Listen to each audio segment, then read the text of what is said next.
आदाब नाज़रीन, ये जो पुल है जहाँ पे मैं इस वक्त हूँ, ये पुल आपको बहुत ही जाना पहचाना नज़र आएगा। इससे पहले भी हमने एक बार स्टोरी की थी जिसमें हमने आपको ये दिखाया था कि ये शहर श्रीनगर का वो एक पुल है जहाँ पे आपको सेफ्टी नाम की कोई चीज़ नहीं मिलेगी। ये एक ऐसा पुल है जहाँ पे अगर आप फेंस की बात करें वो आपकी हाइट के हिसाब से तकरीबन 1.5 फुट का है। और इसी पुल से ना सिर्फ जो शहर श्रीनगर है, श्रीनगर के जो हमारा जो नॉर्थ वेस्ट एरिया है, पूरा नॉर्थ वेस्ट एरिया इसी पुल से जोड़ा जाता है।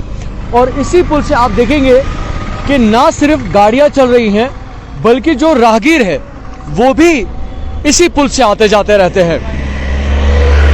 साथ साथ आपने ये भी देखा होगा कि इस पुल के हवाले से अगर बात करें तो ये पुल एक और बात के लिए मशहूर है।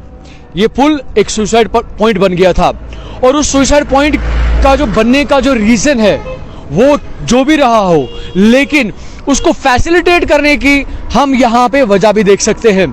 क्योंकि अगर इस पुल की सेफ्टी के हिसाब से देखें तो यहाँ पे इंसान को अगर चलते चलते भी उसको किसी चीज़ का सहारा लेना है, तो सपोर्ट करना है, तो उसके पास कोई भी सहारा या सपोर्ट नहीं मिल सकता। इस हवाले से यहाँ पे हमने जो इस इलाके के प्रेसिडेंट है उनसे भी बात की। उन्होंने कहा कि इस पुल के साथ साथ एक नया पुल जो है उसको तामीर करने का जो है गवर्नमेंट ने एक प्लान किया था। और उस पुल के हवाले से अगर कहें तो इस पुल की तामीर में आज से ये तकरीबन 2014 से पहले जो है इसकी कंस्ट्रक्शन जो है शुरू की गई थी। और जैसा कि आप लोगों की आवाज़ सुन रहे हैं कि 35 साल हो गए हैं, हालांकि 35 साल नहीं हुए हैं, लेकिन ये कहा जा सकता है कि 2014 से पहले इस पुल की जो तामीर नौ के बारे में जो है इफ्तिताह की गई थी। हमने यहाँ के एक लोकल शॉप पे इस पुल का जो फाउंडेशन स्टोन है वो भी हमने देखा, जो नेशनल कॉन्फ्रेंस की गवर्नमेंट में बनाया गया है उस पर बिल्कुल नाम शाया है, जो मैं बाद में आपको इन तस्वीरों में दिखाऊंगा। और उसमें लिखा है कि 14 फरवरी 2014 को इस पुल की जो है फाउंडेशन स्टोन डाली गई थी। हालांकि उस शॉपकीपर का कहना है कि वो फाउंडेशन स्टोन आज भी गर्दो गुबार में मेरे ही शॉप पे है और उसको लगाने का कभी आज तक मौका नहीं मिला। यहाँ के लोगों का कहना है कि इस पुल पे सिर्फ 4 आदमी हमें नजर आए हैं इतने सालों में जो इस पुल पे काम कर रहे हैं।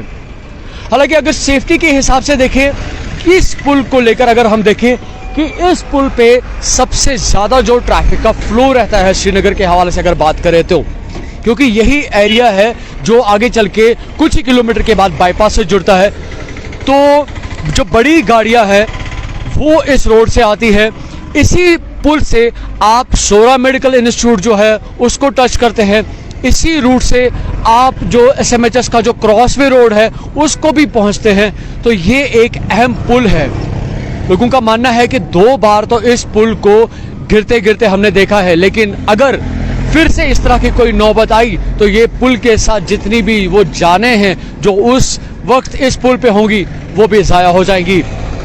और साथ साथ एक और इम्पॉर्टेंट पॉइंट जो है जो मैं आपके साथ शेयर करना चाहता हूँ वो ये है कि आने वाले दिनों में जैसा कि जो मेट्रोलॉजिकल डिपार्टमेंट है उन्होंने बिल्कुल अपनी तरफ से अब इंफॉर्मेशन दी है कि कुछ दिनों के बाद बर्फ़ भी हो सकती है। और कमरवारी का जो ये सीमेंट ब्रिज है इस बात के लिए बहुत ही ज़्यादा मशहूर है कि बर्फ़ में इस पुल पे गाड़ियां नहीं चढ़ पाती, और अगर उसी वक्त इस पुल पे जैम हो जाता है तो अल्लाह ही आलम है। इन्फो टीवी के लिए मीर उमर, श्रीनगर।